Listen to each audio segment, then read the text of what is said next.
Bonjour à tous et bienvenue donc dans ce nouveau webinaire donc proposé par PRH Solutions, consacré aujourd'hui à un thème fondamental pour le bon fonctionnement de toute organisation, les contrats de travail. Je suis vraiment ravi de vous retrouver pour cette session 100% pratique, durant laquelle, en fait, on va passer en revue les principales formes de contrats de travail, bien sûr leurs conditions d'usage et surtout les points de vigilance à connaître et à respecter pour sécuriser vos pratiques RH.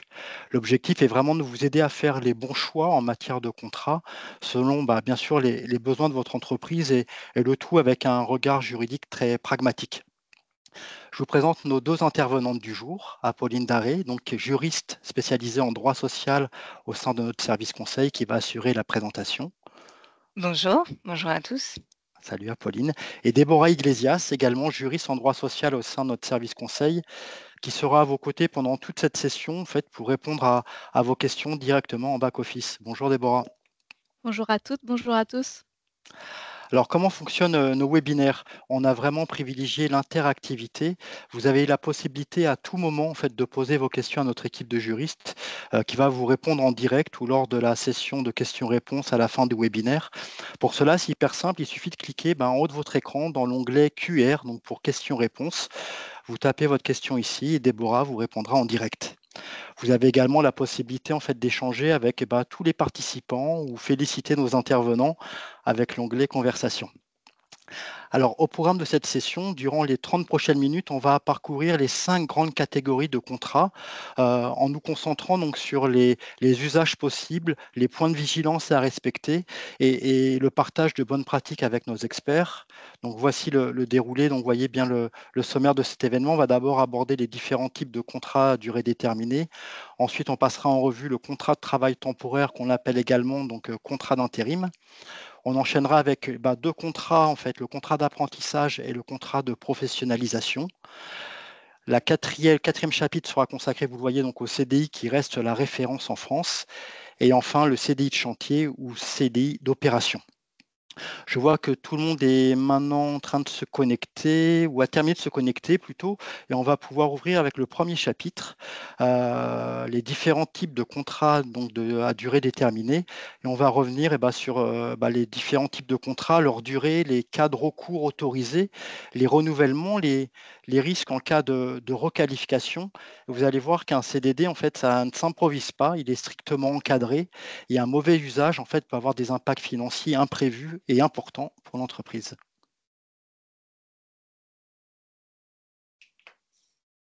Ce qu'il faut bien comprendre, c'est qu'en droit du travail français, la forme de travail par défaut, c'était le CDI, le contrat à durée indéterminée.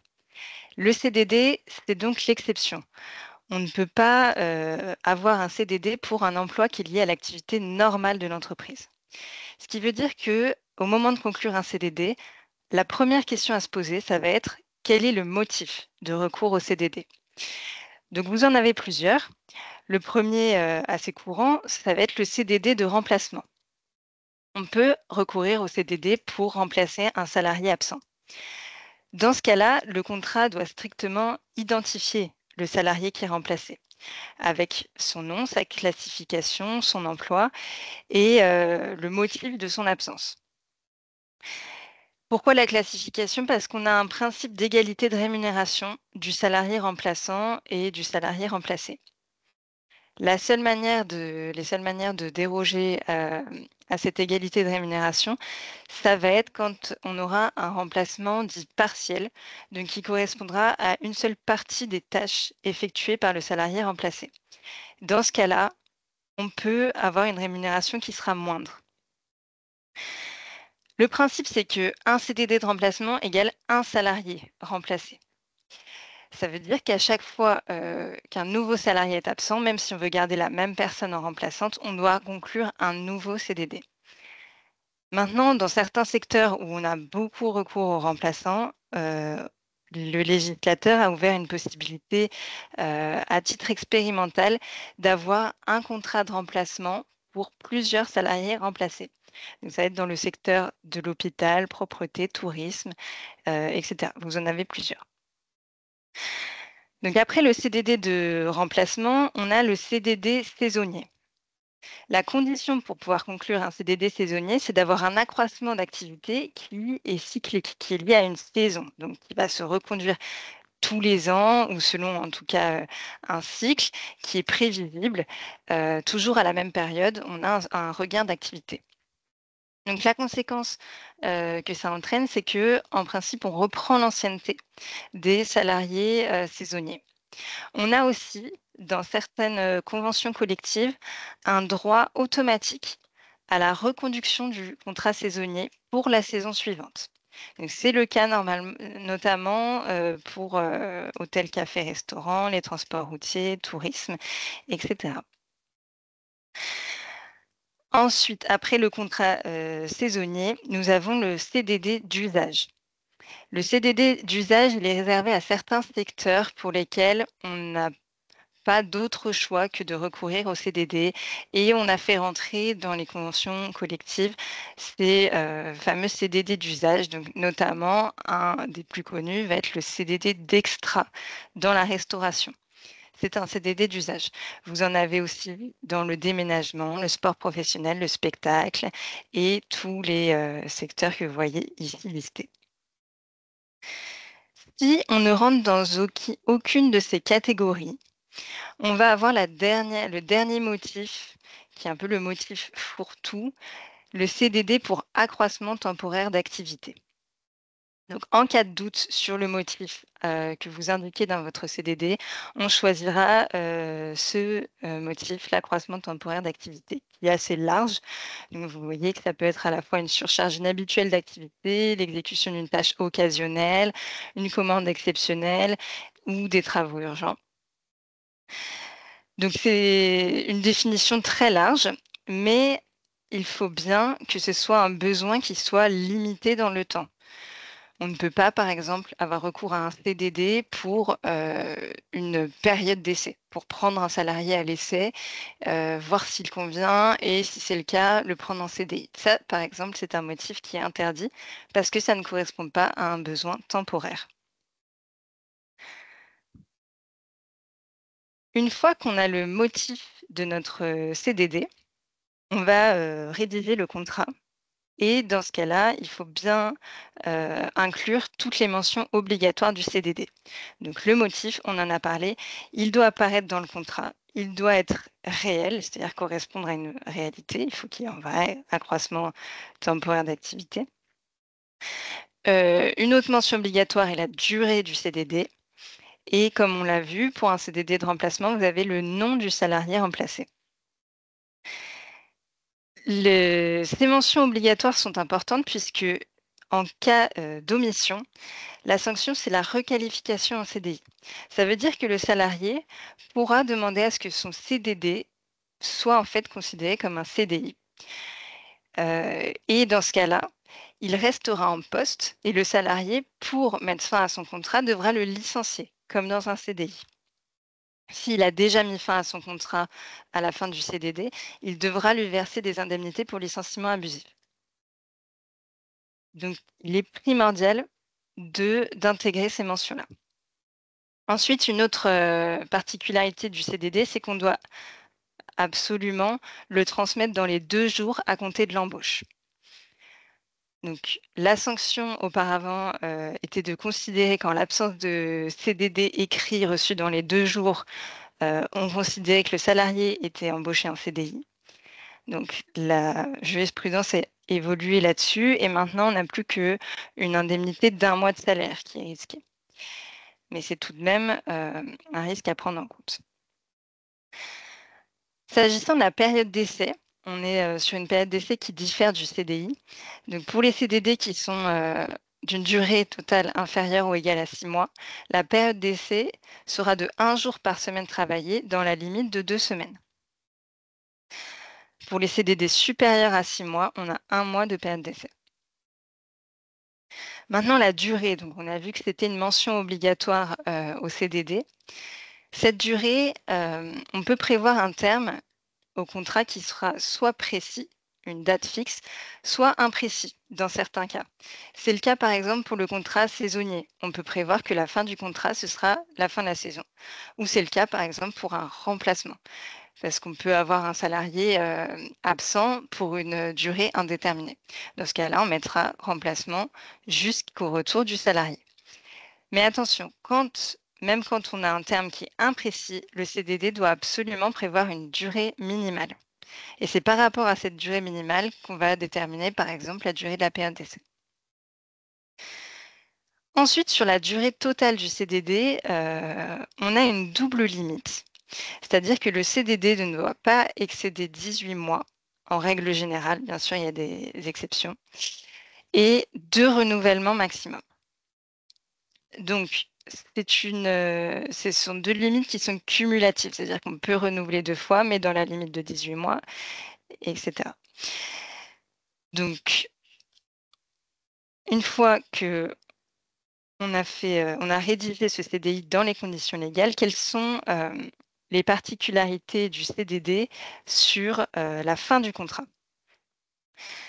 Tout d'abord, contrairement au CDI, qui est un engagement perpétuel et dont les parties peuvent se défaire l'une et l'autre à tout moment, le CDD, ce qu'il faut bien comprendre, c'est que la logique est tout à fait différente. C'est un engagement sur une durée qui est irrévocable. Donc on s'engage à être là, travailler pendant toute la durée du CDD. Ce qui fait qu'on n'a pas le droit de démissionner d'un CDD. Les seuls cas où on peut rompre le CDD avant son terme, ce sont des cas limités, c'est d'un commun accord, déjà entre les parties. Ensuite, le salarié, de sa part, peut quitter un CDD s'il a une embauche en CDI derrière. Et du côté de l'employeur, on peut mettre fin au CDD de manière anticipée en cas de faute grave, en cas d'inaptitude ou en cas de force majeure. Force majeure, attention, c'est très restrictif. Ça va être un événement imprévisible qui n'est pas du tout lié à l'employeur. À la fin du CDD, si on veut réembaucher un salarié en CDD, il faut bien faire attention au délai de carence. Quand est-ce qu'il s'applique? Le délai de carence, il s'applique en cas de succession de CDD sur un même poste. Donc CDD, quand on dit CDD, c'est renouvellement compris. Une fois qu'on est allé jusqu'au bout des 18 mois ou des 2 renouvellements et sur le même poste. C'est-à-dire, même si on a un salarié différent, ce qui compte, c'est le poste sur lequel on est, puisque ce poste, par nature, ne doit pas être durable. Donc il faut qu'il y ait une durée, un délai de carence entre 2 CDD sur ce même poste. Comment on calcule ce délai de carence? Si le CDD, sa durée totale était inférieure à 14 jours, c'est la moitié de la durée du contrat. Et pour un CDD au-delà de 14 jours, c'est un tiers de la durée du contrat. Enfin, à la fin du CDD, le salarié a le droit à une prime de précarité de 10% de la rémunération brute totale perçue dans le contrat. On a quelques exceptions à cette prime de précarité. Tout d'abord, le CDD saisonnier, donc d'où l'intérêt de ce contrat aussi. Le CDD d'usage. On a aussi le contrat dit étudiant, c'est-à-dire un contrat qui est conclu avec un étudiant pendant ses vacances et qui est donc forcément limité. Et la faute grave. Voilà pour le CDD. Merci beaucoup Apolline pour toutes ces précisions donc sur le contrat donc à durée déterminée. Dans ce deuxième chapitre, on va maintenant détailler les spécificités du contrat d'intérim, ses similitudes et bien sûr ses différences avec le CDD et surtout les responsabilités partagées donc dans cette relation entre entreprise utilisatrice et agence d'intérim. L'intérim est vraiment un outil utile, mais il faut bien comprendre la répartition des obligations légales. C'est bien ça, Apolline? Oui, tout à fait. Donc le contrat de travail temporaire qu'on appelle communément le contrat d'intérim, c'est un CDD, c'est une forme de CDD, donc forcément il obéit aux mêmes règles. Il faut qu'il y ait un motif pour recourir à ce contrat. Les conditions de durée sont les mêmes, de renouvellement aussi. Le contrat de mission doit aussi être transmis dans les 2 jours et on a une prime de précarité. La différence tient à la relation triangulaire qu'on va avoir, c'est-à-dire que le salarié, il conclut son contrat de travail avec une entreprise de travail temporaire. Mais ce n'est pas dans cette entreprise qu'il va exercer ses missions. Il va les exercer chez une entreprise dite utilisatrice qui a conclu, elle, un contrat avec l'entreprise de travail temporaire.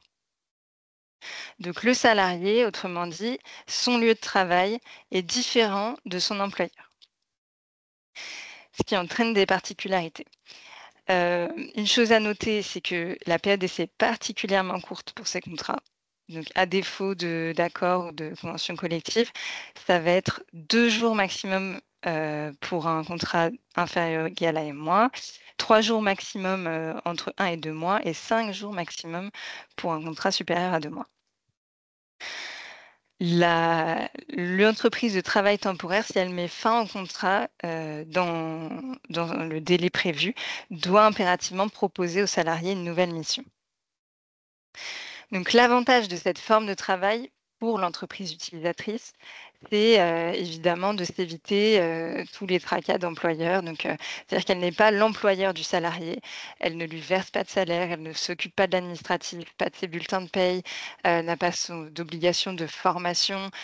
Toutes les obligations classiques de l'employeur, elle ne les a pas. En revanche, il faut tout de même faire attention à une chose, c'est l'obligation de sécurité. À partir du moment où le salarié intérimaire est sur son lieu de travail à elle, dont elle a le contrôle, c'est à elle de faire en sorte qu'il ne lui arrive rien. Donc, s'il y a un accident du travail ou une maladie professionnelle, sa responsabilité peut être engagée. C'est la limite, on va dire, à cette tranquillité de l'intérim.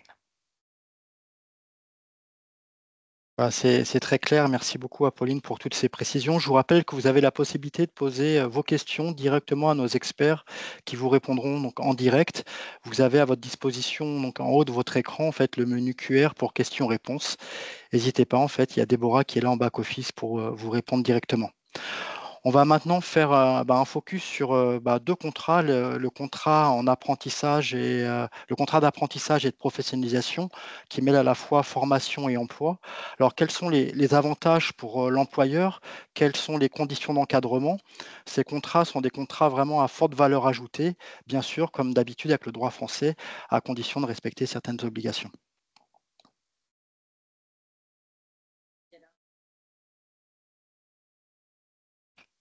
Que ce soit le contrat d'apprentissage ou de professionnalisation, on est dans des contrats qui sont liés à une formation.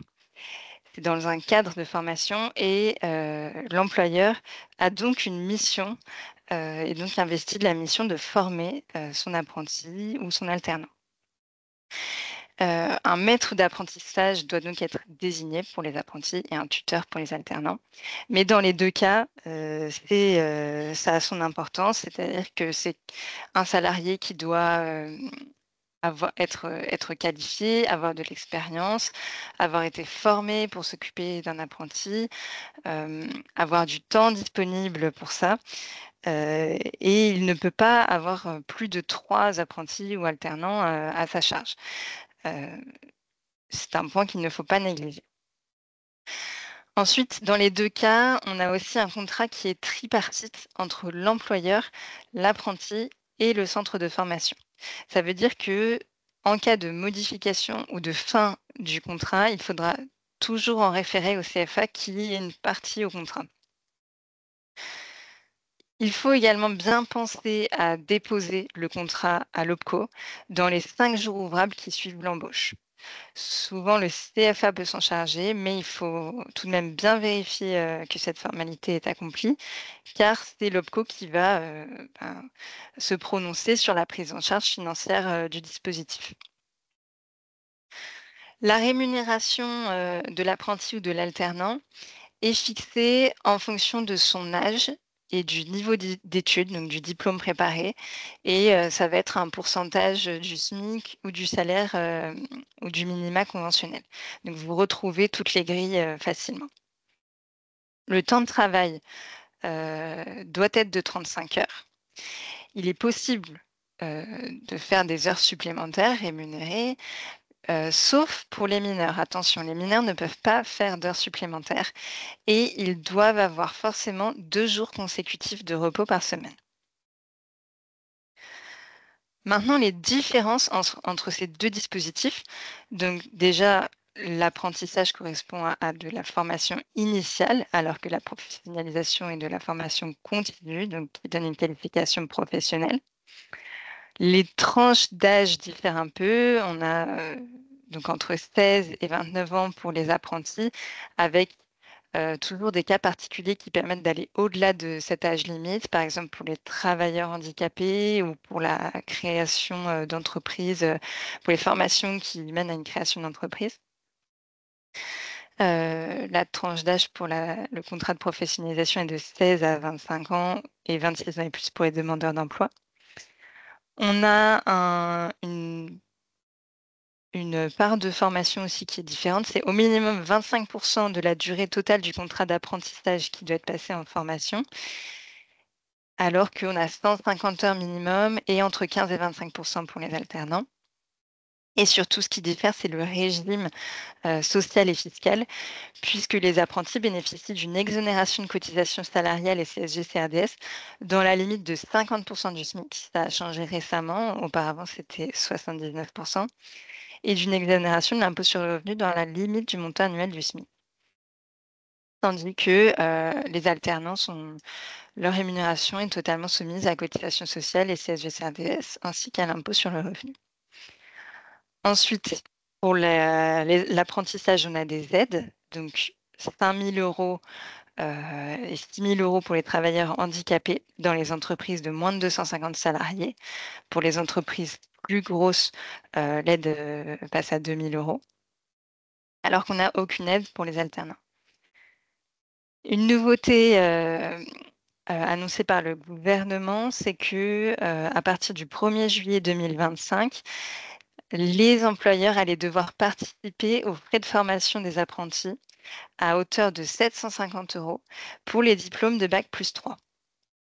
Donc ça a été annoncé la semaine dernière, mais à l'heure d'aujourd'hui, aucun décret n'est paru, donc on n'a pas plus de précisions à ce sujet. Enfin, une des particularités du contrat d'apprentissage, c'est la résiliation. On a 45 jours, les 45 premiers jours en entreprise pour résilier le contrat unilatéralement.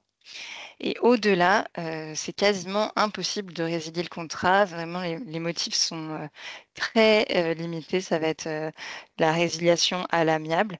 Même pour motif économique, par exemple, vous ne pouvez pas mettre fin au contrat d'apprentissage. On va considérer que on ne devait pas prendre d'apprenti alors qu'on avait des difficultés économiques. Donc, il faut rester très vigilant sur ce délai. Merci beaucoup, Apolline, pour toutes ces précisions. Donc, on voit bien la différence donc, entre les différentes formes de contrats d'apprentissage et de professionnalisation. Place maintenant donc, au contrat à durée indéterminée, souvent considéré comme la norme en France. Même dans sa forme la plus classique, vous allez pouvoir le constater, le CDI répond quand même à certaines obligations essentielles à respecter. Le CDI à temps plein est la forme de travail par défaut. Donc ça veut dire qu'on n'a pas d'obligation techniquement de faire un écrit. Un salarié qui est embauché sans écrit, on considère qu'il est en CDI. Toutefois, la rédaction du contrat est un moment important dans la relation contractuelle. Elle permet d'établir un certain nombre de choses, de communiquer un certain nombre d'informations. Donc, c'est l'occasion déjà tout d'abord pour l'employeur de satisfaire à son obligation d'information, car il a plusieurs informations à transmettre au salarié à son embauche, notamment le lieu de travail, l'adresse de l'employeur, une information aussi sur les entretiens professionnels, donc, qui peut figurer parfaitement dans le contrat, sur les données personnelles et également au regard du RGPD. Et sur la mutuelle prévoyance, l'employeur est obligé de donner aux salariés le nom et les coordonnées des organismes de mutuelle prévoyance et retraite complémentaire. Donc, le contrat est un bon moyen de communiquer toutes ces informations. Le contrat permet aussi de prévoir des dispositions particulières pour lesquelles un écrit est absolument nécessaire. C'est le cas, par exemple, du temps partiel. C'est-à-dire qu'un temps partiel doit forcément faire l'objet d'un écrit avec un certain nombre de mentions obligatoires. Par exemple, le contrat à temps partiel doit prévoir euh, sur quel jour dans la semaine ou quelle semaine dans le mois le salarié sera amené à travailler. Autrement, on considère que en fait, le salarié se tient à la disposition permanente de l'employeur et dans ce cas-là, la sanction, c'est la requalification en contrat à temps plein. Ça veut dire que le salarié peut demander le rattrapage de salaire pour la différence d'heures. Donc la sanction est très punitive. Il faut vraiment faire attention à ces mentions-là. Pour le renouvellement de la période d'essai, ça doit nécessairement figurer dans le contrat, même s'il faut aussi que ça soit prévu par la convention collective. On peut prévoir au contrat des obligations de confidentialité, de non-concurrence, de dédit formation. Cette clause permet, quand vous financez une formation pour le salarié, de vous assurer qu'il reste un certain nombre de temps après cette formation, quand une formation a eu un coût important. Et à défaut, il devra rembourser les frais de formation. Le contrat permet aussi de faciliter les sanctions parce que quand c'est clairement mis par écrit les obligations du salarié, derrière, c'est plus facile de le sanctionner. Par exemple, la clause d'absence permet de donner un délai pour le salarié pour justifier de son absence. L'information sur la vidéosurveillance ou la géolocalisation, si vous les pratiquez, il faut nécessairement que le salarié ait été informé au préalable de ces dispositifs. Autrement, vous ne pourrez pas sanctionner le salarié sur la base des vidéosurveillances ou des géolocalisations. Même si vous prenez un salarié la main dans le sac en train de voler dans la caisse à la vidéo, s'il n'a pas été informé, vous ne pouvez rien en faire. Donc, ces informations peuvent être importantes. Pareil pour le permis de conduire, vous pouvez prévoir que le salarié doit vous prévenir si jamais son permis est suspendu ou retiré pour pouvoir voir venir. Alors évidemment, vous ne pouvez pas non plus tout mettre dans un contrat de travail. Il faut toujours que ça respecte la loi et la convention collective. À défaut, la clause qui est illicite n'aura aucun effet. Donc, c'est le cas, par exemple, si vous prévoyez une clause de non-concurrence où le salarié, à la fin de son contrat, ne peut plus travailler nulle part, n'est pas payé et qu'elle dure sans limite de durée. Cette clause-là sera illicite. Elle ne répond pas aux exigences de la clause de non-concurrence et donc, dans ce cas-là, elle n'aura aucun effet. Donc, au sujet du respect de la loi et de la convention collective, on a notamment ce qui concerne la période d'essai. La loi définit une durée de période d'essai par défaut, donc 2 mois pour les employés ou les ouvriers, 3 mois pour les agents de maîtrise et les techniciens et 4 mois pour les cadres. Il faut toujours, bien sûr, se référer quand même à la convention collective parce qu'elle peut prévoir des durées plus longues, raisonnables, quand dans un accord qui a été conclu avant le 26 juin 2008. Depuis cette date, les conventions ne peuvent prévoir que des durées plus courtes, puisqu'on considère que c'est plus favorable aux salariés. Et idem, un contrat peut toujours fixer une durée de période d'essai plus courte, puisque c'est favorable aux salariés. Ensuite, un point très important va être la rémunération. C'est-à-dire que vous devez bien sûr prévoir une rémunération supérieure ou égale au SMIC, mais il faut faire également attention au salaire minima qui est prévu par votre convention collective. Et ça nécessite de déterminer la classification de votre salarié. Vous ne pouvez en aucun cas conclure un contrat de travail sans avoir déterminé cette classification, puisque c'est de là que découle sa rémunération minimum. Enfin, le préavis. La loi détermine un préavis de 1 mois pour l'ancienneté supérieure à 6 mois et 2 mois au-delà. Mais là encore, toujours se référer à la convention collective parce qu'on a plein de dispositions qui diffèrent à ce niveau-là. Merci beaucoup, Apolline, hein, pour tous ces détails. On va pouvoir passer donc maintenant au dernier chapitre de notre webinaire, donc consacré à une forme très particulière, très utilisée donc dans le BTP et les projets techniques. C'est le CDI de chantier ou d'opération. Il permet de recruter pour un projet temporaire tout en sécurisant davantage la relation qu'avec un simple CDD. C'est bien ça? C'est bien résumé? Tout à fait. C'est bien une forme particulière de CDI. Quel est l'intérêt? C'est que la fin du chantier ou de l'opération sera un motif de rupture du contrat, ce qui n'est pas le cas dans un CDI ordinaire. Donc on peut rompre le contrat, pour fin de chantier. Alors attention, la procédure de licenciement habituelle s'applique, notamment le délai de préavis. Donc si un salarié a 3 mois de préavis, il faudra, anticiper la fin du chantier, au risque sinon de devoir le payer, son préavis à ne pas travailler, puisque le chantier sera terminé. Donc c'est très pratique effectivement pour tous ces secteurs, où on est obligé d'engager des salariés pour certaines missions, certains chantiers, parfois un grand nombre de salariés et on n'est pas souvent capable de déterminer à l'avance précisément, pour quelle durée. Alors attention, à une particularité, c'est que si le client résilie le marché avant le terme du chantier, heu, on ne peut pas résilier, le contrat pour cet effet. Donc il faut replacer les salariés ailleurs et engager bien sûr la responsabilité, du client, mais c'est une démarche qui prend bien sûr beaucoup de temps. Dans quelles conditions est-ce qu'on peut recourir à ce CDI de chantier ou d'opération? Il faut que ça soit prévu par la convention collective. Ou alors qu'on soit dans un secteur où son usage est habituel et conforme à l'exercice de la profession, c'est-à-dire soit le secteur du BTP, soit celui de la construction navale.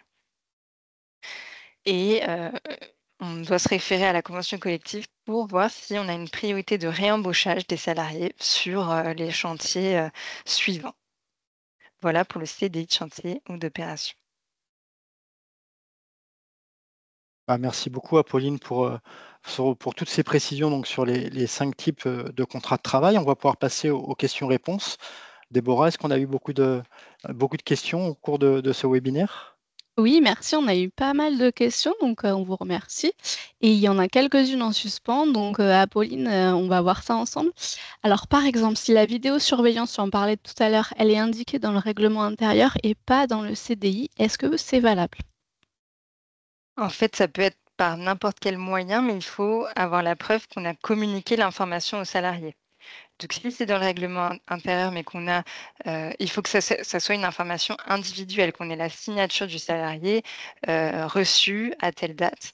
Là oui, on peut tout à fait l'utiliser et ça peut être par note de service, ça peut être, sous plein de formes. Il faut juste avoir la preuve de réception par le salarié, individuellement. Merci. Alors on a une autre question, j'imagine sur le CDD. Quel risque pour l'employeur qui ne respecte pas le salaire minimum conventionnel, pas la bonne classification? Eh ben, le risque, c'est que le Mmh. salarié, saisisse les prud'hommes, par exemple, ou même en fasse la demande à l'amiable, mais dise: «Moi, ma classification selon la convention», parce qu'il y a des critères qui permettent de le déterminer, donc en fonction de son autonomie, de ses responsabilités. Parfois, il y a même des emplois repères où, par exemple, serveur, ça va correspondre à telle classification. Donc le salarié va pouvoir dire: «Moi, en fait, actuellement, mon poste correspond à cette classification-là et je devrais avoir telle rémunération» et il peut demander un rattrapage de salaire sur les 3 dernières années. Merci. Donc c'est quand même pas négligeable. Il faut Oui. faire attention et aller bien vérifier vos conventions. Une autre question, c'est j'ai un cas d'un stagiaire qui a eu un CDD en 2023, puis un autre en 2024 et qui souhaite maintenant effectuer un stage chez nous. Est-ce possible ou cela pourrait-il lui donner le droit de réclamer un CDI par la suite? Non, tant Mmh. que les délais de carence sont respectés. En plus, pour le coup, le stage, on n'a pas les conditions, comme le CDD de motif ou de besoin temporaire, les conditions pour un stage sont beaucoup plus souples, donc il n'y aura pas de difficulté à ce niveau-là. Merci Apolline. On a le temps, Alexandre, pour une autre question? Bien sûr, vas-y, Déborah. Allez, alors la personne qui remplace une salariée en congé maternité peut-elle avoir un CDD et pour combien de temps? En gros, qu'est-ce qu'on préconise? Eh ben, ça va être un CDD pour remplacement de salariés absentes. Donc là, il est plutôt conseillé, parce qu'on ne sait jamais Hmm, combien de temps va durer le congé maternité, de prévoir un contrat sans terme précis, où le terme sera le retour de la salariée, avec une durée minimale du CDD qui est fixée à la première date, on va dire, où peut se terminer le congé maternité. merci. On a une question sur le CDI de chantier. A-t-on droit de le placer sur un autre chantier? Oui, mais dans ce cas-là, il faudra faire un avenant. Mais tant qu'on est dans les conditions, conventions applicables, le bon secteur et le motif est toujours bon. Donc, il faudra juste préciser par avenant qu'on est sur un nouveau chantier, parce que c'est la fin de ce chantier-là qui va mettre fin à son contrat.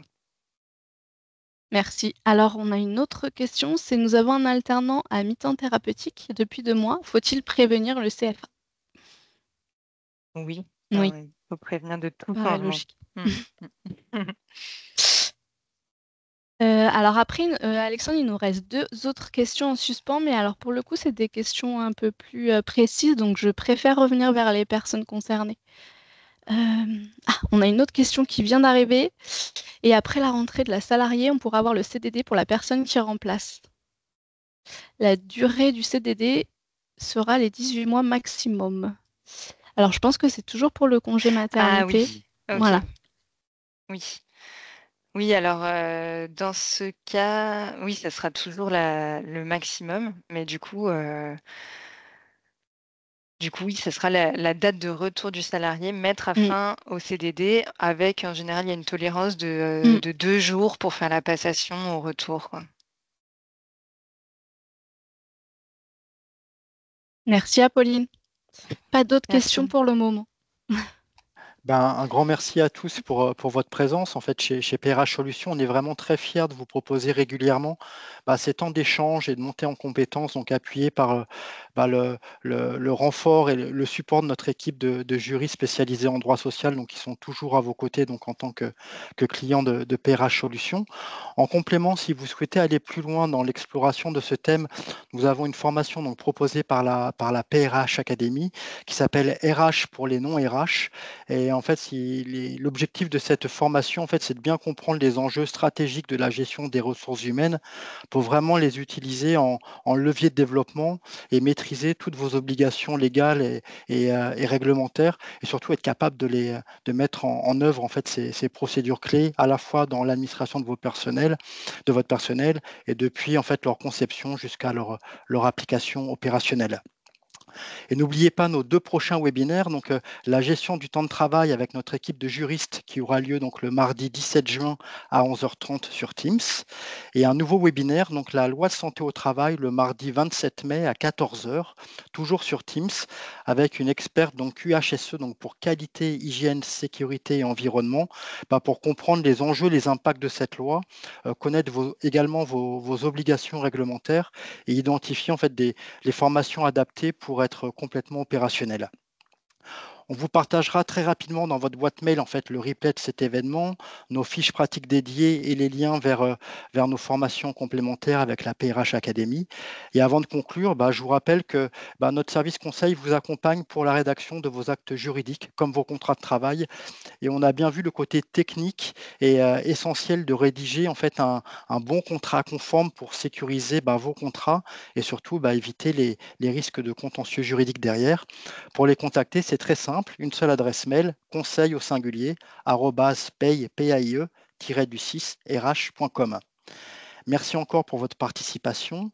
On espère vraiment que vous avez apprécié ce moment d'échange donc avec notre équipe conseil. Merci également à Pauline et à Déborah pour le partage de leur expérience. Et on vous souhaite à tous une très agréable fin de journée et à très bientôt. Merci beaucoup. Au revoir.